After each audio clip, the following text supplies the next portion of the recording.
adquirir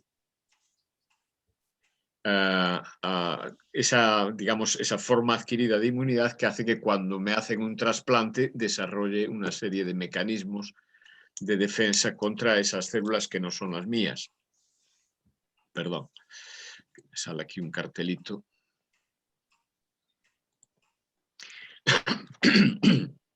A su vez, cualquiera de estas dos tipos de inmunidad están compuestos por una parte celular, que son las células T y las células B, y una parte de anticuerpos que generan sobre todo las células B.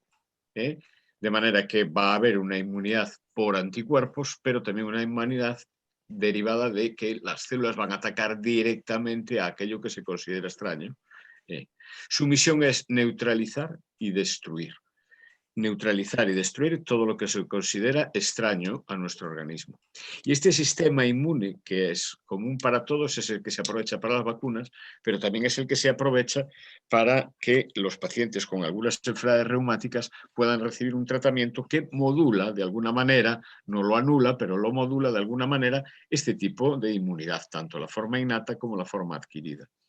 Según hemos ido conociendo estas partes de nuestro sistema inmune, también hemos sido capaces de desarrollar fármacos que son capaces de controlar de alguna manera esta respuesta, tanto la de las células T y B como la de los anticuerpos. ¿De acuerdo? Por ejemplo, si yo trato a un paciente con artritis reumatoide con rituximab, que es un anticuerpo contra un subtipo de las células B, pues estoy modulando la respuesta inmune que depende de células.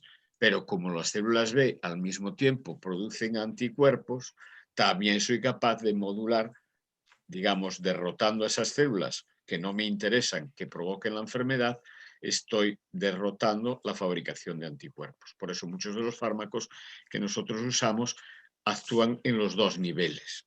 ¿De acuerdo? Y las vacunas pues también hacen lo mismo. Las vacunas lo que van a hacer es todo lo contrario. Van a estimular, por lo tanto, las defensas naturales que tenemos de las células T y de las células B, y a su vez al estimular estas células, las células son capaces de producir anticuerpos.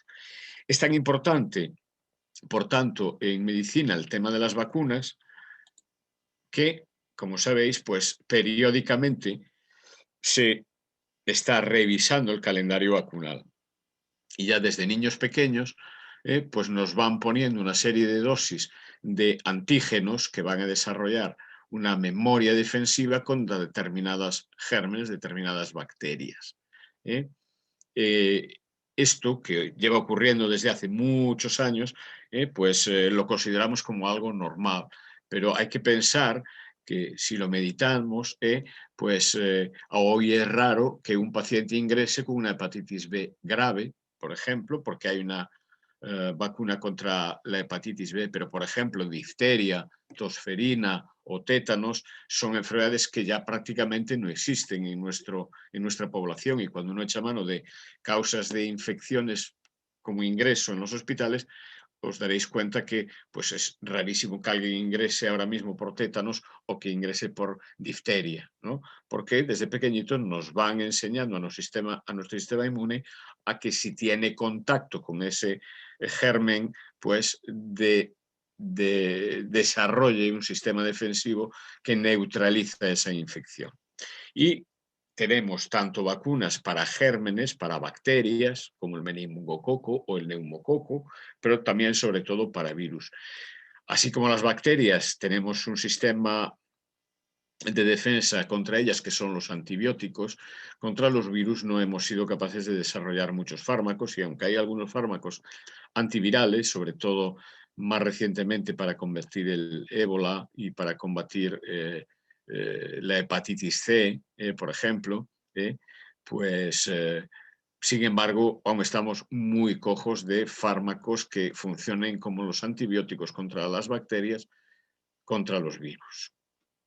Estos son diferentes calendarios vacunales que tiene la Xunta de Galicia, y que ya veis que se va modificando a veces de año en año. De manera que regularmente, pues desde los 2 meses hasta que, si es un adolescente de 14 años, pues se va vacunando a la gente contra diferentes gérmenes o diferentes virus que son muy prevalentes en la sociedad. Y todos habéis oído hablar que, por ejemplo, ha habido ahora con los antivacunas brotes de sarampión, cuando el sarampión era una cosa que desde hace 40 años aproximadamente pues no se da en la sociedad en general, ¿no? Por lo tanto, sí es muy importante porque evita la transmisión de virus que no han desaparecido, ni mucho menos, pero que no se transmiten debido a que, al igual que va a pasar con el COVID, desarrollamos mediante las vacunas una respuesta inmunitaria. Pero es también importante en que la edad adulta sigamos recordando algunas de estas vacunas. Como veis ahí, en el calendario vacunal de la Xunta de Galicia, prevé vacunaciones hasta más de los 60 años. Y veis que se mantienen, por ejemplo, pues la del tétanos y difteria en cualquiera de las edades. Se puede dar una dosis de recuerdo de la hepatitis B, hasta 3 dosis, dependiendo del tipo de anticuerpos que generemos. Eso se mide por un análisis. Se puede seguir vacunando con la triple vírica, sobre todo para pacientes, el sarampión, la rubiola y la parotiditis, que van a ser muy susceptibles de adquirir esta enfermedad si no tienen buena cantidad de anticuerpos, o que los que tienen se los hemos retirado o anulado por tratamientos para algún tipo de enfermedad, como son en general enfermedades hematológicas, ¿no? Enfermedades cancerígenas hematológicas, etcétera, etcétera.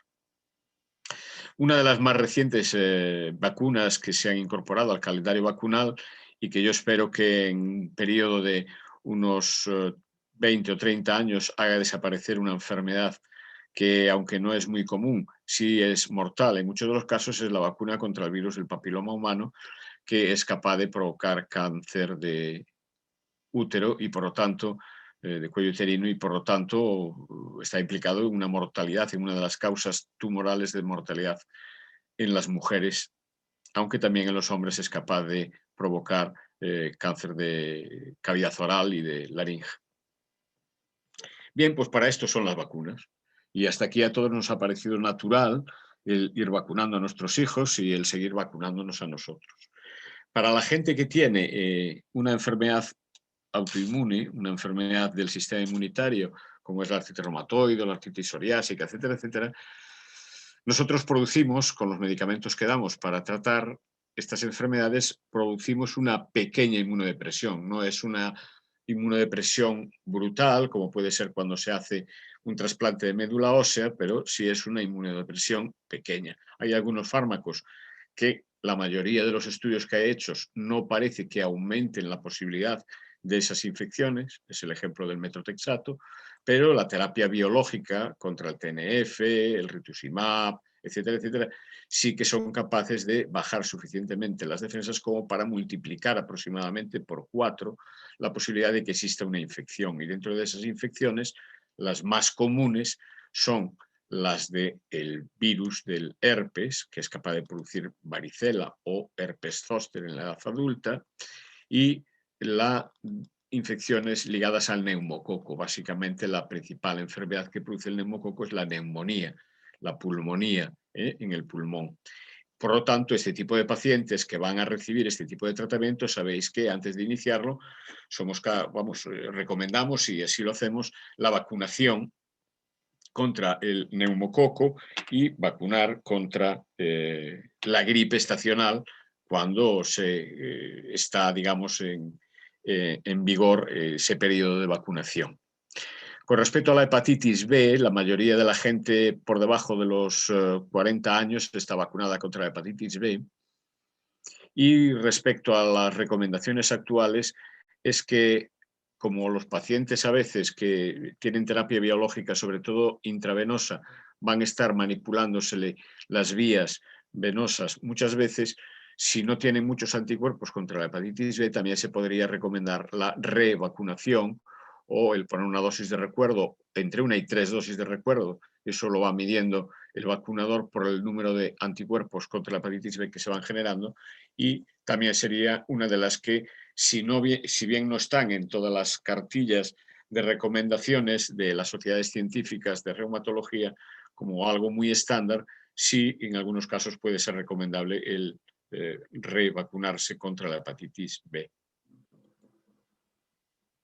¿Y qué tipos de vacunas hay? ¿Qué es lo que hemos discurrido los humanos para vacunarnos, para entrenar al sistema inmune de nuestro organismo? Pues ahí tenéis las formas de vacuna principales.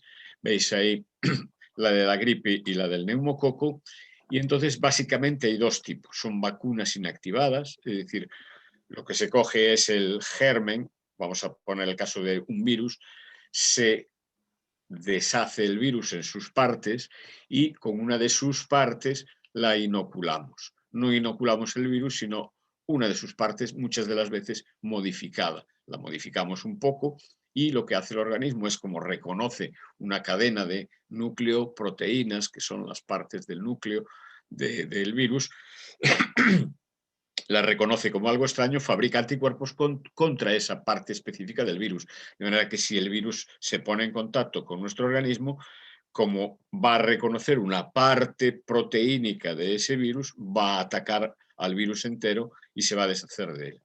Y la otra parte son las vacunas vivas atenuadas. Lo que hacemos es atenuar el virus por medio de sustancias químicas, por medio de calor, etcétera, etcétera, y entonces introducimos el virus vivo, pero en este caso atenuado.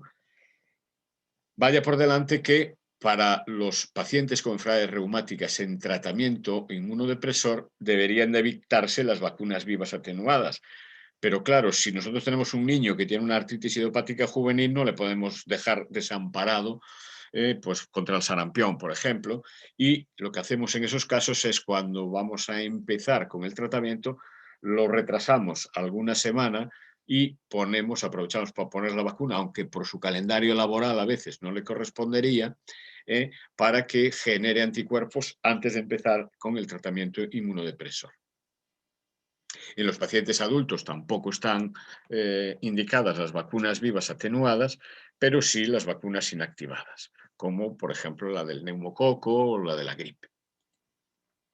¿Y cómo se fabrica una vacuna? Porque con esto del COVID ha habido una especie de prisa muy grande por obtener una vacuna y algunas de las etapas se han ido consumiendo de una forma rapidísima. Y lo que llevaría o debería llevar aproximadamente unos 5 años en el desarrollo clínico de una vacuna, aquí lo hemos hecho en meses, a veces inferior a un año.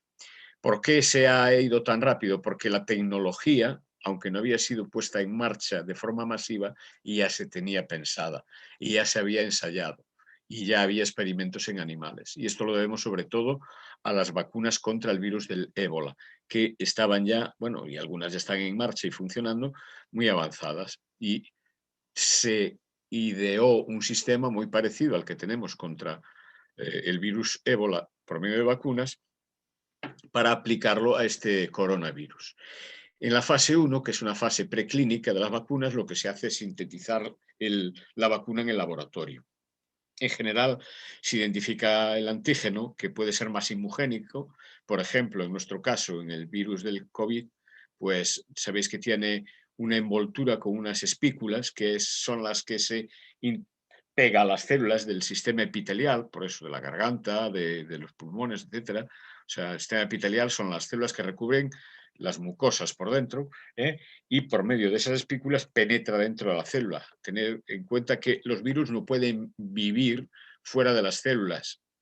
Los virus pueden transmitirse y reproducirse solo a través de meterse dentro de células. Si no se meten dentro de células, pues sobreviven muy poquito tiempo, pero no están presentes, por ejemplo, en una superficie física como es un metal o una madera, indefinidamente ahí por siglos y siglos, y luego son capaces de transmitirse como, digamos, línea general, ¿no? Entonces, se caracteriza el antígeno, en este caso del COVID, pues la espícula, por ejemplo, ha sido lo que ha hecho Pfizer, y se decide una formulación que pegándose a ella la inactive, no permita que penetre en la célula que va a infectar. Y esto se prueba en ratones, primero en modelos, en monos, sobre todo en monos. Las vacunas para virus suelen ser más probadas en monos que en ratones, y se ve si hay algún efecto secundario que sea muy común e indeseable. Una vez que se tiene esto, se pasa ya a las fases 1, 2 y 3 de ensayo clínico en humanos. Al principio se cogen muy pocas personas y esa fase 1 de ensayo clínico en humanos se parece a los ensayos clínicos en los que algunas personas de nuestro servicio a veces participáis, y esa fase primera 1 y 2 lo que se hace es, en general, con poca gente, tratando de identificar cuál es la dosis idónea que es capaz de producir el efecto que nosotros buscamos. De manera que pues, se busca si una sola dosis, si 2 dosis, si 3 dosis, cuánto se pone en cada dosis, y eso vamos midiendo la cantidad de anticuerpos que va fabricando el individuo, y consideramos pues, que tal vacuna, pues en este caso con una dosis, o tal vacuna con 2 dosis, es suficiente para generar buena cantidad de anticuerpos que neutralicen el virus. Y eso se mide en el laboratorio analizando la sangre de la persona que ha probado la vacuna. Y ya finalmente se pasa a una fase 4.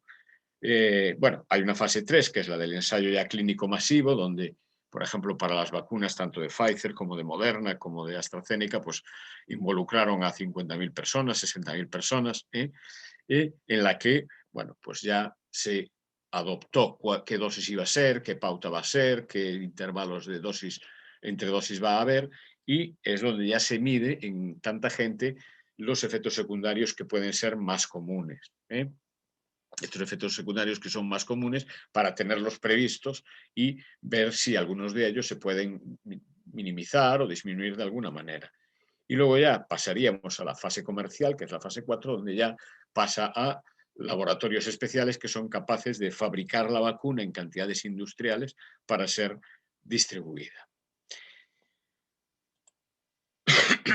¿Y qué pasa, pues, por ejemplo, con los pacientes con enfermedades reumáticas y que toman medicamentos, digamos, para el reuma, que os decía ahí, para las enfermedades reumáticas? Pues, y cuando se les vacuna y no se les suspende el tratamiento, pues esta diapositiva de aquí que os he puesto es un poco fácil de entender. Si uno va a la izquierda, es un tipo de vacuna, y mide la diferencia que hay entre los controles, los que están, que es lo que está, digamos así, punteado, la barra punteada. Luego la gris más clarita sería los que toman metrotexato, la que es gris más oscura los que toman un anti-TNF, un biológico con metrotexato, y finalmente los que toman solo un anti-TNF sin metrotexato. Y como veis, todos los pacientes, 6B pre, 6B post, son tipos de vacunas que tal, todos desarrollan anticuerpos. Pero, por ejemplo, si vais a la columna de 6B post, veis que lo que pone controles, que es la barra punteada, sube mucho la cantidad de anticuerpos que fabrican los controles, es decir, la gente sana es superior a la que fabrican los pacientes que tienen los otros colores, el gris claro, el gris oscuro y el negro. De manera que, aunque sí generan una respuesta de defensa, casi siempre es un poquito inferior a la que tiene una persona sana. Y esto lo es por la influencia de los tratamientos que estamos tomando. Y si veis, pues todos ellos más o menos se comportan de una misma manera. Se comportan de una misma manera. Por ejemplo, el 6B POS, que es para la vacuna antineumocócica, si os dais cuenta, el metrotexato deja que se desarrollen menos anticuerpos que la mezcla de metrotexato y con anti-TNF, o que el anti-TNF solo. Pero, sin embargo, en la siguiente columna, los 23F, que es otro tipo de vacuna contra el neumococo, andan todos más o menos igual. El resumen de todo ello es que los pacientes con enfermedades reumáticas autoinmunes y que están con tratamiento inmunomodulador tienen que vacunarse igual. Su respuesta, su cantidad de defensas que van a generar va a ser en general un poco menor, pero les va a defender de la misma manera. ¿Y qué aplica esto? ¿Qué consecuencias tiene respecto a la vacuna del COVID? Bueno, pues la mayoría de las sociedades científicas, en base a esto, lo que recomiendan es que, salvo en casos en los que esté muy contraindicado porque la enfermedad de base es muy grave, pues en general espacien una dosis la toma de su medicación. Por ejemplo, una de las personas se va a vacunar mañana, bueno, pues le tocaba, mañana es viernes, pues le tocaba ponerse el sábado el metrotexato, pues esperar hasta el sábado siguiente sin poner el metrotexato. En los pacientes que están en remisión, esto no lo van a notar en la actividad de la enfermedad y va a permitir que haya una mejor respuesta de anticuerpos cuando uno se vacuna. Repito, esto es así con este tipo de tratamientos. Respecto a la vacuna del COVID, se ha visto que el tratamiento que más puede interferir en la formación de anticuerpos son los corticoides a dosis altas, cosas que es excepcional que tomen nuestros pacientes, pero algún paciente con lupus que está con un riñón inflamado y que necesita dosis altas de corticoides o con una vasculitis, esos, aunque se deben de vacunar, van a tener una respuesta inmunitaria de formación de, digamos, anticuerpos para su defensa contra el COVID inferior a la población general.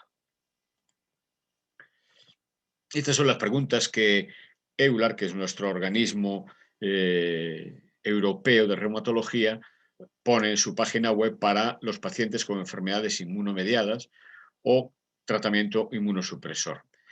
Hay que decir que no todos los tratamientos inmunosupresores, por decirlo de alguna manera, se comportan de la misma manera. No es lo mismo estar con 15 miligramos de metronidazol de tratamiento y 4 miligramos de Urbazón, que probablemente modifica muy poco la respuesta inmune, a estar con 40 miligramos de Urbazón, que es una dosis de corticoides alta, y metronidazol 25 miligramos. O haberse puesto rituximab el mes pasado, que, como os explicaba antes, pues trabaja sobre los linfocitos B, que son los que fabrican anticuerpos.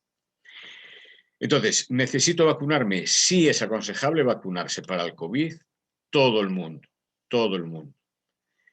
Si tomo inmunosupresores, ¿puedo vacunarme? Sí se puede uno vacunar, y la única excepción podría ser, en todo caso, el rituximab, en cuyo caso pues, se recomendaría espaciar la toma de la vacuna con la puesta de la vacuna con la puesta del rituximab. ¿Interfieren las vacunas con la medicación? No, rotundamente no. El medicamento sigue haciendo efecto con respecto a la enfermedad reumática. Y los efectos secundarios de la vacuna sobre la enfermedad reumática, no hay ahora mismo más que 3 o 4 publicaciones que lo recogen, y parece ser que no hay ninguna interacción.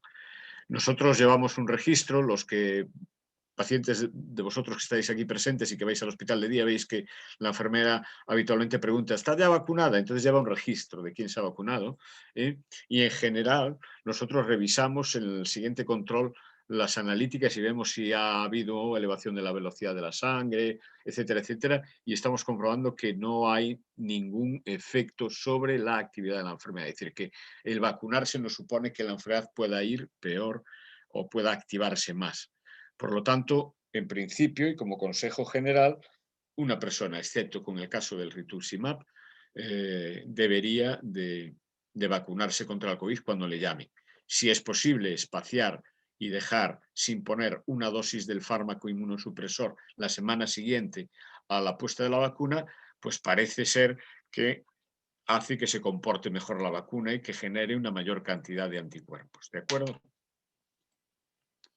Y estos son los tipos de vacunas que tenemos, que todos conocéis porque hablan tanto de ellas en la tele los periodistas que es difícil ya no conocerlas. La primera que salió al mercado es la de Pfizer, que no la fabricó Pfizer, no la investigó Pfizer, sino un laboratorio que investiga para Pfizer, que se llama BioNTech. Y la segunda, que tiene la misma tecnología, muy parecida, es la de Moderna. Ambas están basadas en que utilizan partes del virus para fabricar la vacuna, no al virus.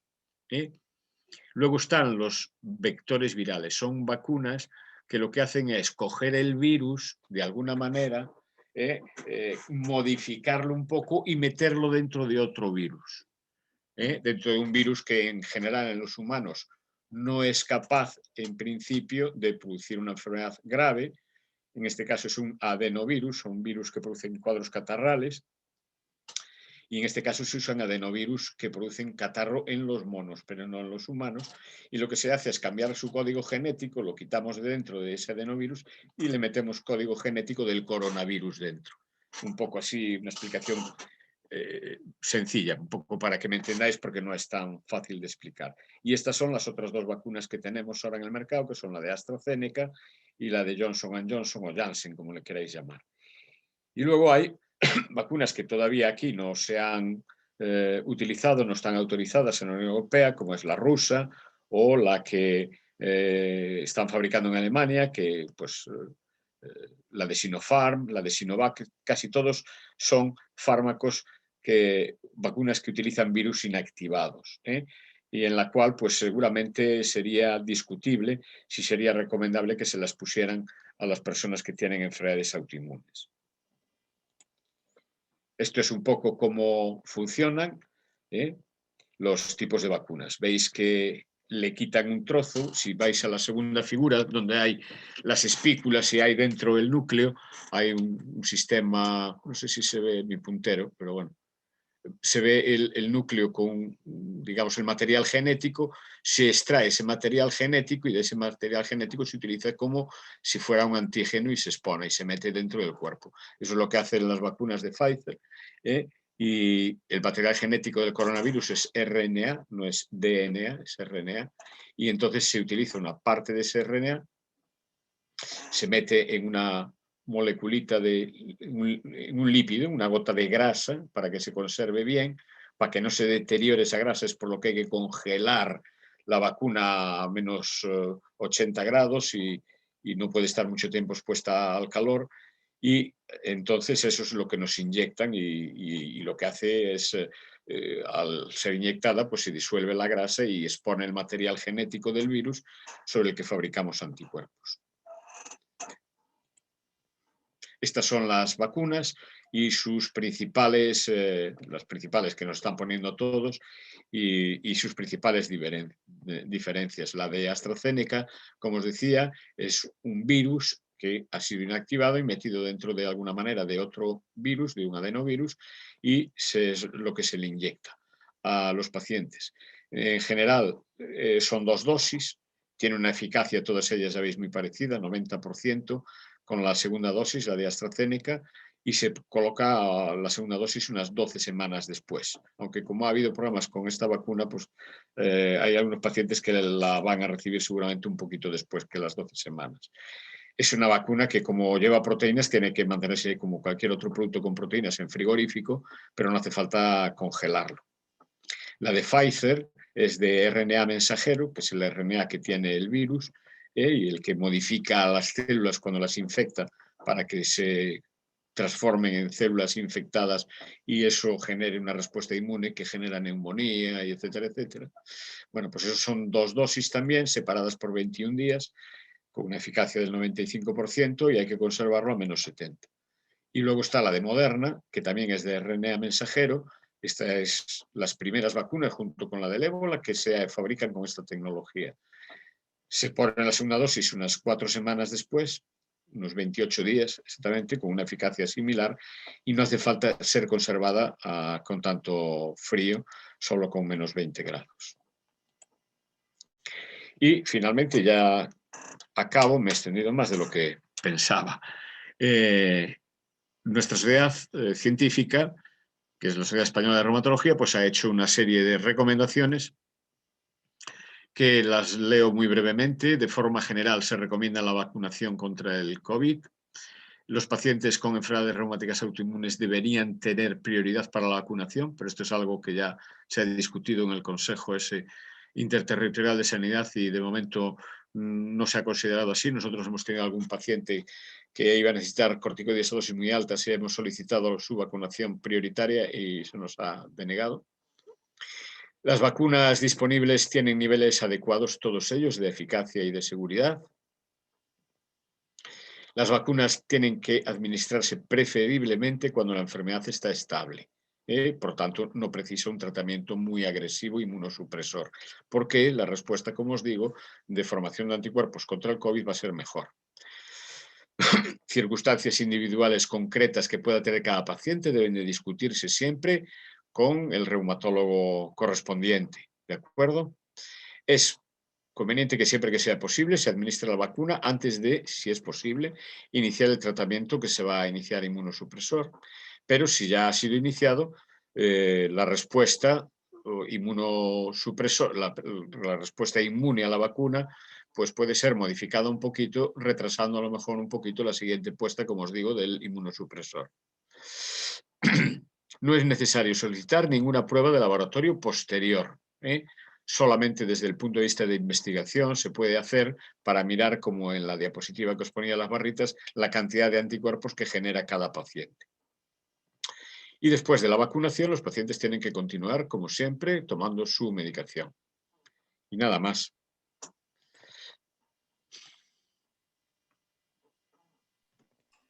Bueno, muy bien, pues muchas gracias, doctor. Nada, ahora estamos abiertos a todas las preguntas que necesitéis. Podéis abrir micro si queréis o por el chat.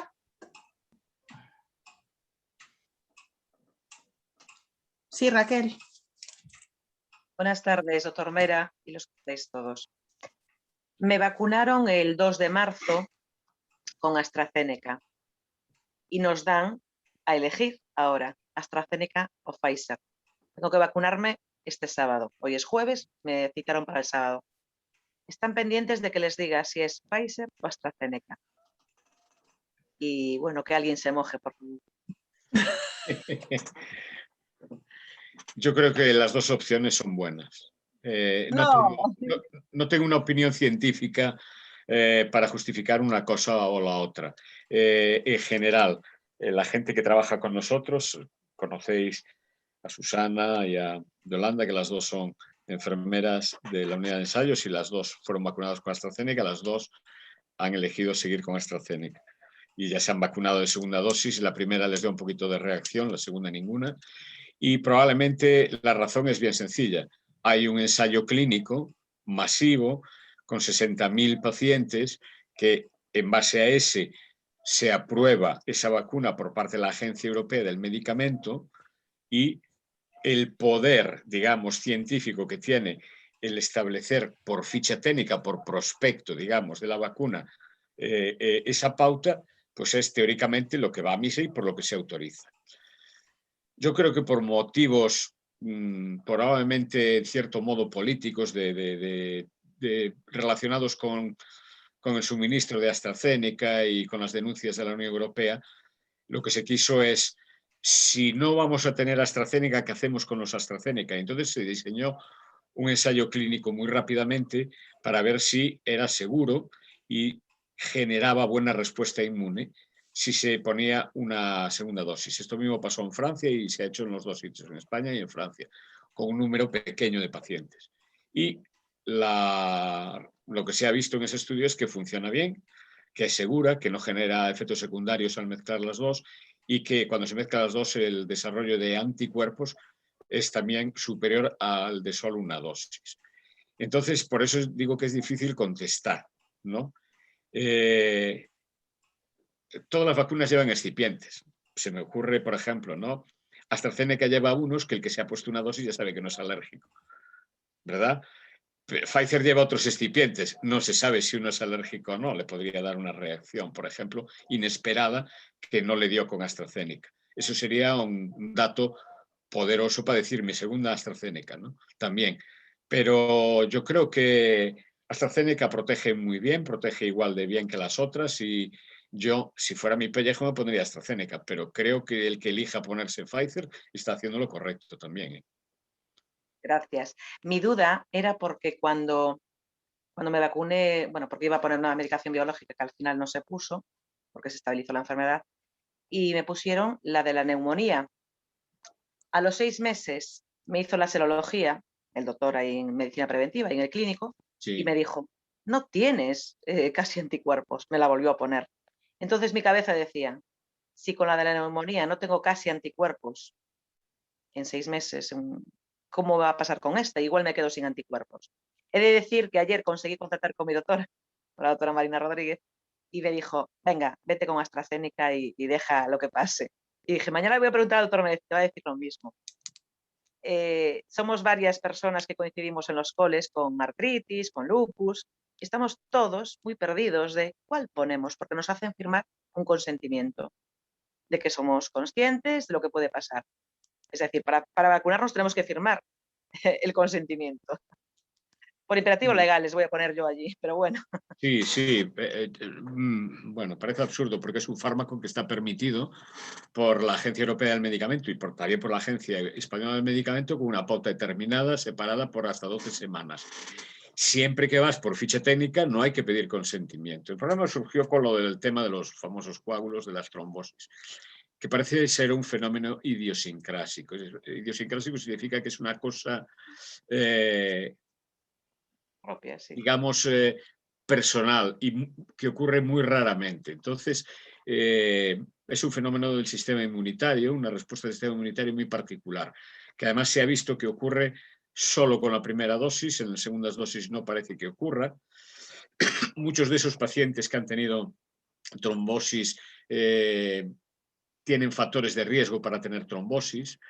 Algunos de esos pacientes después de puesta la vacuna hicieron más reposo del habitual, sabes que a veces el reposar y ser mujer por el tema de estrógeno y tal también aumenta la posibilidad de hacer una flebitis, una trombosis, o sea que no parece muy claro que sea una razón poderosa para no poner una segunda de AstraZeneca, pero yo creo que los estados han tenido un poco de miedo a que hubiera una especie como de reclamaciones masivas de responsabilidad, como ha habido pues, con la focomelia, cuando la talidomida y estas cosas. Y yo creo que esa ha sido una razón. Yo creo que si te pones Pfizer va a ir fenómenamente bien, pero si te pones AstraZeneca también. Y entonces, nadie sabe con qué nivel de anticuerpos en este momento, nadie sabe cuál es el mínimo nivel de anticuerpos para defenderse del COVID. Pues nada, pues gracias, pero así me dijo la doctora también. Si pones una bien, si pones la otra también, de bueno, pues quedamos como estamos. Bueno, pues seguiremos, no sé, lo decidiré hoy con AstraZeneca, imagino. Gracias, doctor Mera. Vale, hasta luego. Hasta luego. Doctor, tenemos dos preguntas en el chat. Una nos dice, algunas de las, a ver, nos pone, Marina nos pone, algunas personas se le indica que se suspenda el tratamiento unos días antes y después. Sin embargo, a veces nos citan para la vacuna de un día para otro. ¿Cómo lo podemos gestionar? ¿Debemos intentar hablar con nuestro médico con bastante antelación? Es una cosa, tal y como está produciéndose la vacunación, como no es un acto programado, que es un acto que tiene que ver con la cantidad de vacunas que recibe cada comunidad autónoma, el suspender el tratamiento previo a la vacunación es difícil. Por lo tanto, lo que está pasando en todos los países es que, como te llaman con 48 horas de antelación, muchas veces si el tratamiento te lo has puesto el día anterior, no pasa nada. Intenta, si estás estable, no tienes una enfermedad activa y está en remisión, sobre todo, sáltate la siguiente dosis y luego ya continúas normal. Se trata de que generes la mayor cantidad de anticuerpos posibles. Pero como no sabemos tampoco si generar pocos es suficiente para que te defienda, que a lo mejor sí lo es una recomendación un poco intuitiva, ¿de acuerdo?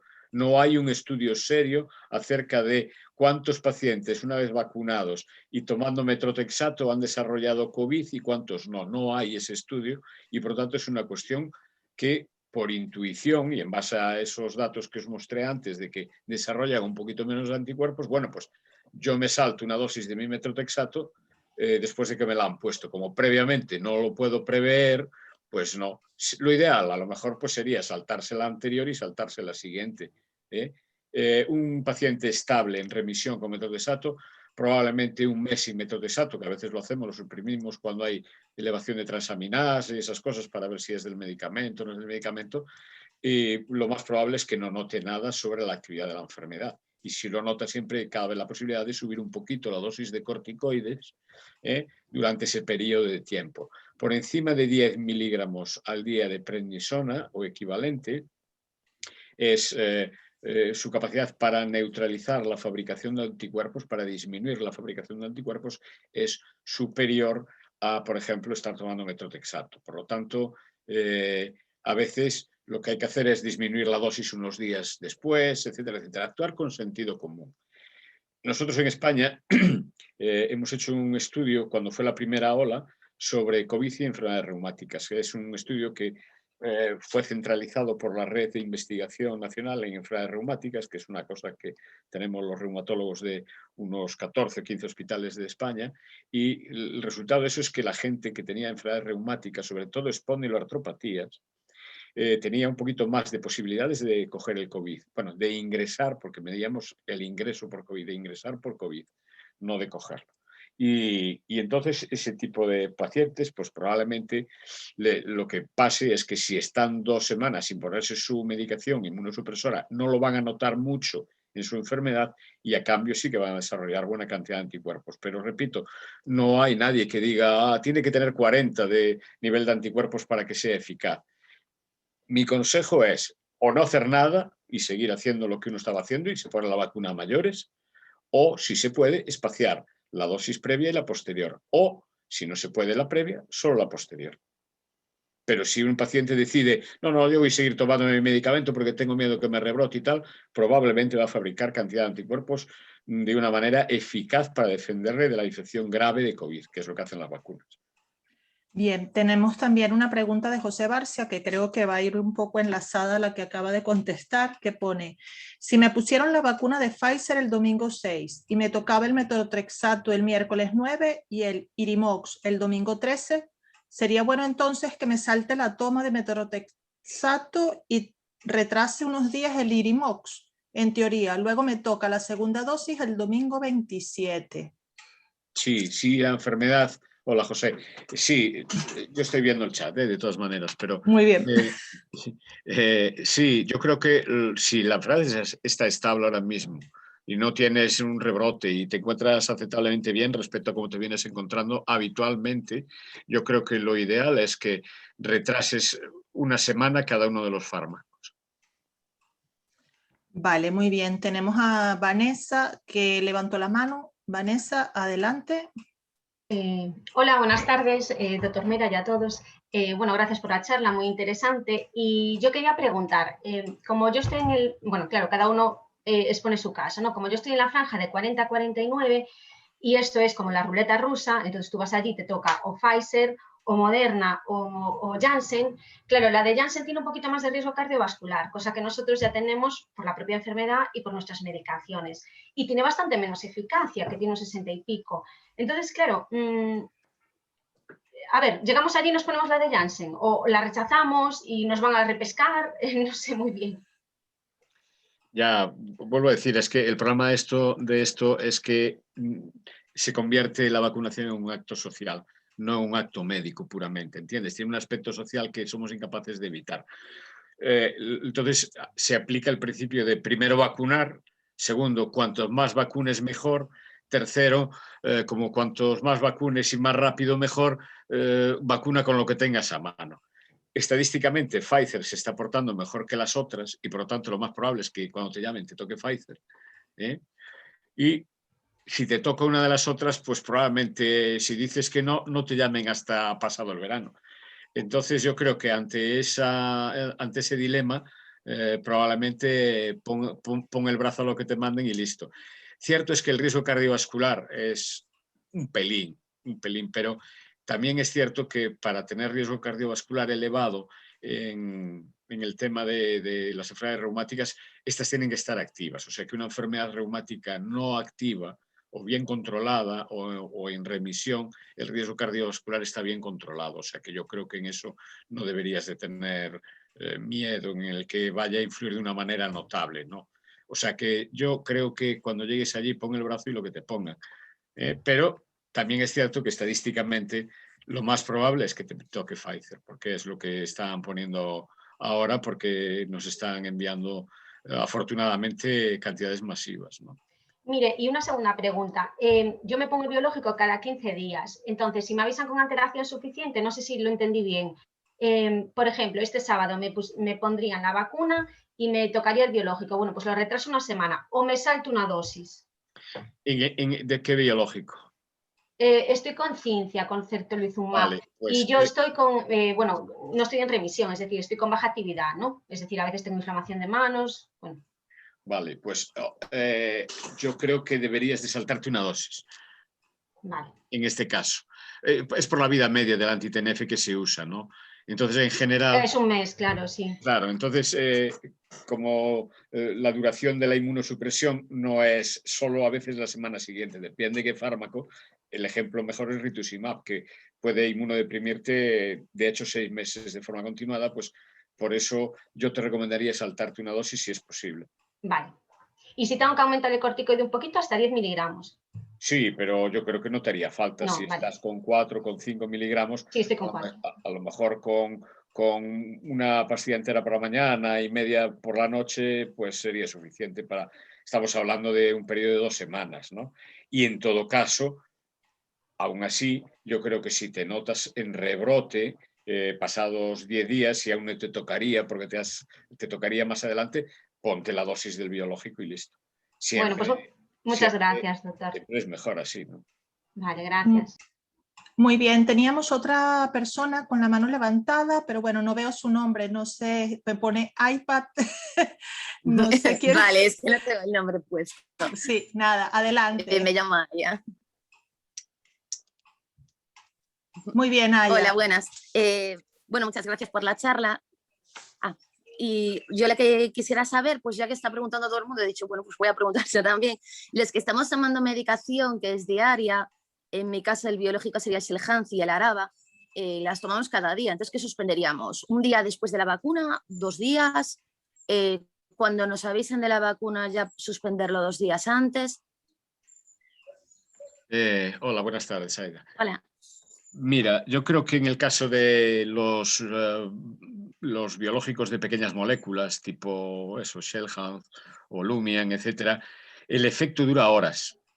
El efecto dura horas. O sea que yo creo que con que lo suspendas, el problema de eso es que sí, que no se va a mantener el efecto beneficioso sobre la enfermedad. En cuanto lo suspendas 48 horas vas a notar más dolor seguramente, porque ya digo, el efecto dura horas.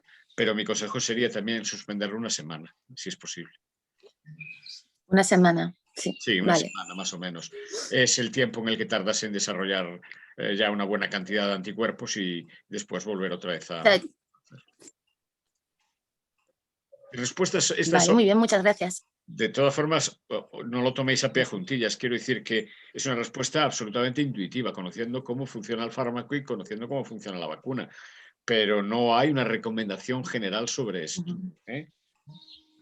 Vale. Y si la enfermedad se pone brava y rebrota, volved a recomenzar el tratamiento aunque no haya pasado la semana. Vale. Muy bien, muchas gracias. Muy bien, teníamos otra por aquí en el chat, doctor Mera. Buenas tardes, he sufrido un ictus y un infarto migrañoso en el 2005. Tengo fibromialgia y con tratamiento mórfico. Entonces, ¿con qué riesgo cardiovascular? ¿Cuál sería la mejor? Muchas gracias.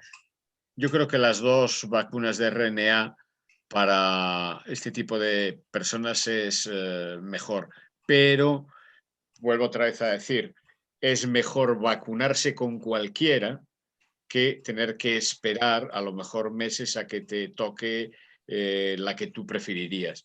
Entonces, el riesgo cardiovascular aumentado es muy pequeño, es muy bajo, y si tienes bien controlados los factores de riesgo, es decir, tus cifras de colesterol, te estás tomando tu aspirina como antiagregante, etcétera, etcétera, no debería de haber problema con cualquiera de ellas. Muy bien. No sé si alguien más tiene una pregunta, si no me está dando aquí a mí unas vueltas un poco en la cabeza para poder informar si en algún momento en la parte de idiopática juvenil, que ahora empiezan a hablar de vacunar de 12 años en adelante o 15 años en adelante, ¿qué se recomienda o qué cree que podamos ir viendo por ahí para nuestros niños con idiopática juvenil? Yo creo que quien tiene ya avanzado el tema son las 2 de RNA, Pfizer y Moderna, y yo creo que van a ser las 2 que se indiquen. Eso por un tema puramente, digamos, de logística de ensayo clínico. Sabéis que ha venido estos días en el periódico que Federico Martinón ha empezado, que es uno de los grandes especialistas en vacunología de Europa y además es representante de España en la OMS para vacunas, y está haciendo ahora mismo un ensayo terapéutico de vacuna de Pfizer en nuestro hospital con niños de hasta 12 años.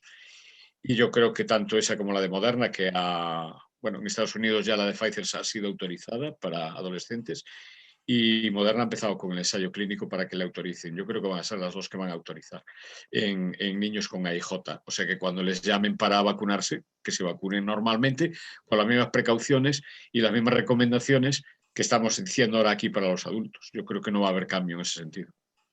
AstraZeneca y con sus diversos problemas y Janssen y esto, probablemente yo creo que no creo que se lancen a No lo sé, pero vamos, no creo que se lancen a una aventura económica de intentar validarla en niños después de lo que les ha pasado. Entonces yo creo que van a usarse esas dos mayoritariamente. Vale, muy bien. Tenemos por aquí a Juana también, que quiere hacer una pregunta. Adelante, Juana. Hola, ¿me oís? Sí, ¿verdad? Sí, sí. Sí, sí. Preguntarte, ya que estaba comentando eso de los niños, pero en principio si no nos llaman, no vacunamos, ¿verdad? A los menores de 16. No, os llamarían, no. El tema de las vacunas va a estar, yo creo que por muchos meses controlado, digamos, por lo menos en esta franja de edad. Cierto es que algunas comunidades y algunos países, por lo que se oye, que yo no soy autoridad sanitaria, están abriendo listas para que los mayores de 18 años y, por lo tanto, mayores de edad con capacidad para decidir y puedan anotarse voluntariamente para recibir la vacuna. Yo creo que a los menores de edad, como quien tiene que decidir también un poco ahí son los padres, pues yo creo que harían llamamientos selectivos a esas franjas de edad y de alguna manera esperarían de todas maneras a tener la autorización de la Agencia Europea del Medicamento y por ende de la española, ¿no? Por eso yo creo que no va a haber problema. Si tienes niños mayores de 18 años, la vacuna es segura. En las poblaciones en las que se probó en Estados Unidos, bueno, y que sirvió para que la agencia americana aprobara, por ejemplo, Pfizer o Moderna, estoy hablando ya del año pasado, de finales del año pasado, eran mayores de 18 años los que se enrolaban en los ensayos clínicos y por lo tanto se ha demostrado segura igual que a cualquier otra franja de edad. Di tú que aquí en Europa se ha empezado en general a vacunar a los más susceptibles de morirse por COVID y por eso ha empezado por los más mayores y se ha ido bajando la franja de edad. Pero los ensayos clínicos incluyeron pacientes de 18 años a 99 años y con la misma eficacia y las mismas indicaciones, etcétera, etcétera. Los menores de 18 habrá que esperar a una directriz de autorización de la Agencia Europea y Española del Medicamento que saque una directriz y diga, pues es segura, se pueden vacunar, que se anoten, en fin, cosas de estas que irán pasando en los próximos meses. Muchas gracias. Y otra pregunta, para ese miedo, porque tiene 13 y de momento, a no ser que llamen, no se vacuna. Para ese miedo que tiene de poder pues, contagiarse y debido a que tiene la enfermedad y el tratamiento, aunque esté en remisión, sí que es positivo comunicarle que teniendo el efecto paraguas, pues eso, si los padres y la gente que está alrededor ya estamos siendo vacunados, es como si estuviesen más protegidos, estando, mientras sigamos así, mientras esto no sean capaces de controlarlo, ¿verdad? O tiene que tener miedo si ahora van a quitar la mascarilla, porque tiene claro. un curso al lado de la ventana, prefiero llevar una manta por miedo a cogerlo, prefiero llevar una manta y tener a veces algo de frío, por miedo y estar ventilado, por miedo que hubo brotes en el instituto. Entonces, claro, Juana, es que aquí en este problema de la pandemia ha habido dos cosas, la parte médica y la parte económica. Y desgraciadamente quienes han dirigido la lucha contra la pandemia han sido los políticos, no han sido los médicos. Y a veces se han apoyado muy poco en la parte científica y mucho en la económica. Entonces, yo creo que a veces se quiere ir un poquito deprisa. Y tengo que recordar una cosa, las vacunas, estamos hablando de su seguridad, etcétera, etcétera, pero las vacunas dejan un 5-7% de pacientes no cubiertos. Es decir, que aunque se hayan vacunado van a coger la enfermedad. Van a coger la enfermedad y el que la coge, aunque no padezca una enfermedad grave, además puede ser transmitir el virus a otra persona. Eso, por ejemplo, en nuestro hospital ha pasado con algún profesional vacunado del mes de febrero que el mes pasado ha dado PCR positiva por COVID y ha tenido un ligero catarrillo. O sea que no protege del todo y por encima, aunque tú no tengas síntomas porque estás vacunado, sí puedes transportar en tu nariz y en tu garganta el virus y transmitirlo. Yo creo que a veces se va demasiado rápido y yo creo que lo de reunirse mucha gente, todas estas cosas, para un paciente que tiene una enfermedad con inmunodepresión o que toma fármacos que le inmunodeprimen un poco y tal, yo creo que debería de seguir manteniéndose aunque haya una cierta mayor laxitud, el sentido común. Uso mascarilla cuando tengo que estar con más gente, no voy a un local cerrado donde haya 200 personas, etcétera, etcétera. Y yo creo que esto habría que seguir manteniéndolo por muchos meses en este tipo de pacientes.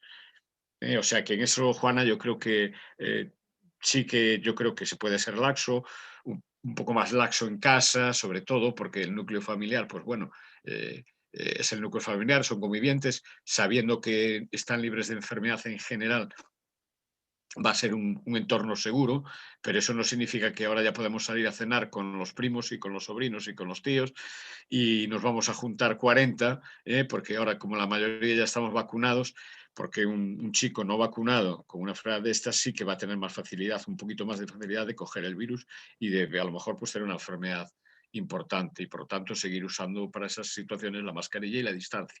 Esa es mi opinión. Ellas lo que quieren. Lo que pasa que ahora, como decían que íbamos a empezar en sitios abiertos a quitarla, y aparte le fue también para la sinusitis, que ella dice, prefiere seguir con... le tiene mucho, ya le perdió miedo, yo le digo que tenga respeto, no miedo, pero sí le tiene incluso miedo. Entonces, claro, quería preguntar si realmente le quito un poco miedo, le digo que, bueno, que le siga con ese respeto, o sea, que sí, pues que siga con la mascarilla. De hecho, anda con la FP2 ya desde siempre, no... Al principio no la aconsejaban tanto, ella ya la quiso desde el primer momento, porque la información que le llega, mucho que buscó ella o en redes sociales, pues le cogió muchísimo, aparte de respeto, miedo. Sí, sí, yo creo que probablemente si sale al campo a dar un paseo y va él solo o va con sus padres, probablemente pueda ir sin mascarilla, pero para esas situaciones que yo digo, yo creo que debería de seguir manteniéndose. Cierto que estamos muy bien, hoy por la mañana solo había 8 pacientes ingresados en el hospital, pero no hay 0, sigue habiendo 8 y 2 en la UCI, ¿entiendes? Y la incidencia no es 0 por 100.000 habitantes, es todavía 50 por 100.000. De acuerdo que cuando estábamos en 300 o 400 por 100.000 la cosa era otra, pero no ha desaparecido el virus. Y entonces yo creo que hay que seguir para las personas que tienen una mayor facilidad para cogerlo, para que se tenga una enfermedad grave, debería de seguir manteniéndose una cierta precaución, que es simplemente cuestión del sentido común, ¿no? Cuestión de sentido común. Mantener la distancia, gente que no convive contigo, que no sabes dónde está o dónde ha estado, etcétera, etcétera. Y usar la mascarilla. Pues muchas gracias, muy amable. Muy bien, tenemos ahora a Yolanda también. Yolanda, cuando quieras puedes intervenir. Hola, pues a ver, buenas tardes, tengo Hola. 2 preguntas. Una es por mi hija que tiene AIJ. Entonces, ella tiene 8 añitos, está diagnosticada desde que tiene 2 años. No se habla, solamente se habla de poner la vacuna hasta los 12 años. ¿Hay alguna esperanza de que también se empiece a vacunar de 12 para abajo? Se empieza a hablar de eso, se empieza a hablar de eso. El problema es que a esas edades no se sabe cuál es la dosificación que habría que ponerle a los niños tan pequeños, o si solo una dosis o 2 dosis. Los niños que son muy pequeños, su inmunidad innata está muy bien conservada, incluso hiperconservada, por eso se infectan menos de forma grave, como les pasa a los adultos, pero no se conoce, hasta donde yo sé, que yo no estoy en el mundo de la vacuna ahora mismo, pero hasta donde yo sé, se está trabajando, se está empezando a trabajar e inmunizar desde 0 años a todos los niños, pero hay que esperar a ensayos con suficiente potencia estadística como para que se pueda recomendar, y la base principal es que seguramente, porque en el ébola se ha hecho así con niños pequeños y parece que funciona bien, pero hay que adecuar las dosis y saber además cuántas dosis van a ser necesarias, si una, si 2, ¿entiendes? De las que ya hay. Estoy hablando que lógicamente van a ser las que primero se ensayen, porque Pfizer lleva vacunados en el mundo pues seguramente no menos de 500, 600 millones de habitantes, ¿no? Entonces, de momento es una pregunta que no tiene respuesta, ¿sabes? Pero yo creo que sí, que se acabará vacunando todo el mundo. También es cierto que no sería muy importante a lo mejor ese grupo de edad cuando se adquiera lo que llaman los epidemiólogos la famosa inmunidad de rebaño. Es decir, que el nivel de transmisión ya es tan bajo, que la posibilidad de que un niño pequeño, que tiene además una inmunidad innata muy potente, coja el virus es tan pequeña que a lo mejor puesto el riesgo-beneficio entre vacuna e infección sea tan a favor de no vacunarse que no sea necesario vacunarse. Vale. Y luego mi otra duda era igual que Juana, pues que al final ella el otro día oyó, mamá, van a quitar las mascarillas y está deseando quitarse la mascarilla. Entonces yo le digo que no, que ella tiene que tener precaución. Además ella está con metrotresato y con biológico, con los dos. Y yo se lo digo, hay que tener precaución, pues cuando salgamos no nos juntamos todavía con más niños, más que lo del colegio y para casa, no vamos a parques ni nada. Pero claro, hay que seguir teniendo cuidado. Sí, lo de los colegios, como ahora vienen las vacaciones, yo creo que va a ayudar un poquito en la transmisión entre niños, teniendo en cuenta que muchos de los niños son asintomáticos y que el colegio, hombre, se quiera o no se quiera, aunque solo sean los recreos y por mucho que se habla de burbujas y tal, siempre hay mucho más contacto que cuando ya estás de vacaciones y tus principales convivientes ya son solo la familia, ya no hay que estar en un patio de colegio con 40 o 50 más que te rodean, que tosen, etcétera, etcétera. Yo creo que eso va a ayudar un poquito el que acaben las clases y tal. Yo creo que el sentido común vuelve a ser el que deba de imperar. Los niños, cuando estén en un núcleo más o menos cerrado, cercano, de confianza, pueden estar sin mascarilla cuando tengan que acudir a, digo los niños con estas enfermedades, cuando tengan que acudir a un acto donde o vayan a un espacio donde hay mucha más gente no conviviente, pues yo creo que deben de seguir usando la mascarilla de momento, hasta que se consiga eso que llamemos la inmunidad de rebaño y la transmisión ya sea casi nula, etcétera, etcétera. Vale. Que todavía no la hemos conseguido, ¿eh? Ya. Otra pregunta, yo tengo artritis idiopática, artritis psoriásica. Yo me pincho Trenfia, que su componente es Uselkumab. Uselkumab, sí. Me lo pincho cada 8 semanas. Entonces, mi reuma dice que hay que calcular un poco porque por las estadísticas que hay de vacunación de mi edad, me tocaría más o menos a la par que la medicación. Pero claro, mi duda es, son medicaciones que supongo que el efecto en el cuerpo al pinchártelo cada 8 semanas durará más. Entonces, mi duda es ¿cuánto tiempo después de la vacuna me lo podría poner?